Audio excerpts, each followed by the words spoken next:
Ang nawawalang kopa. Ika-44 na kabanata. Samantala, inutusan ni Jose ang tagapamahalang alipin sa kanyang bahay. Sinabi niya, punuin ninyo ng pagkain ang mga sako ng magkakapatid, ayon sa kanilang makakaya, at ilagay sa mga sako nila ang perang ibinayad nila. Ilagay ninyo ang aking kopang pilak sa sako ng bunso kasama ng perang ibinayad niya sa pagkain. Ginawa ng tagapamahalang alipin niya ang sinabi ni Jose. Kinabukasan, maagang umalis ang magkakapatid na dala-dala ang kanilang sako.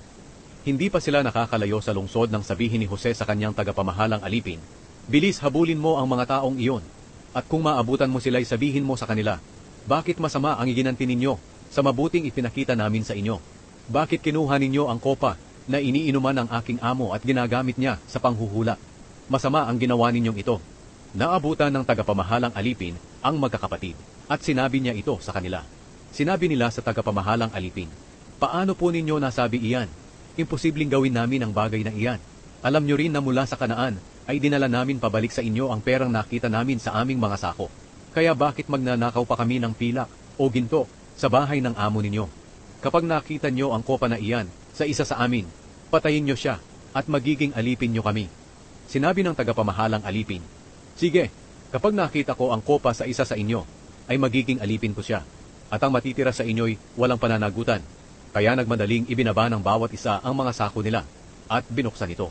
Agad na hinanap ng tagapamahalang alipin ang kopa sa mga sako, magmula sa panganay hanggang sa bunso, at ang kopa ay nakita sa sako ni Benjamin. Nang makita ito ng magkakapatid, pinunit nila ang kanilang mga damit sa sobrang kalungkutan.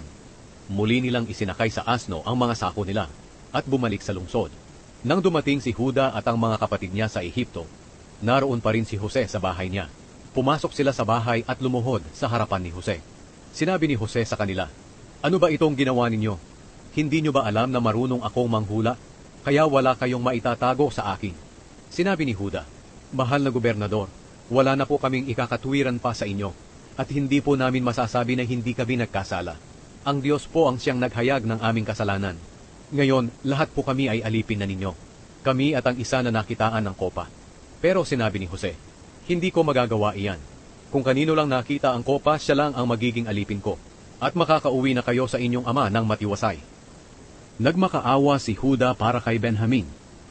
Lumapit si Juda kay Jose at sinabi, hinihiling ko sa inyo, mahal na gobernador, na kung maaari pakinggan niyo ako. Huwag sana kayong magalit sa akin. Kayo na gaya ng Faraon.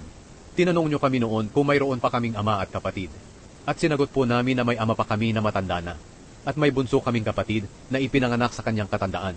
Sinabi po namin na patay na ang kapatid niya, at siya na lang ang naiwan sa kanilang magkakapatid na buo. At mahal na mahal po siya ng aming ama.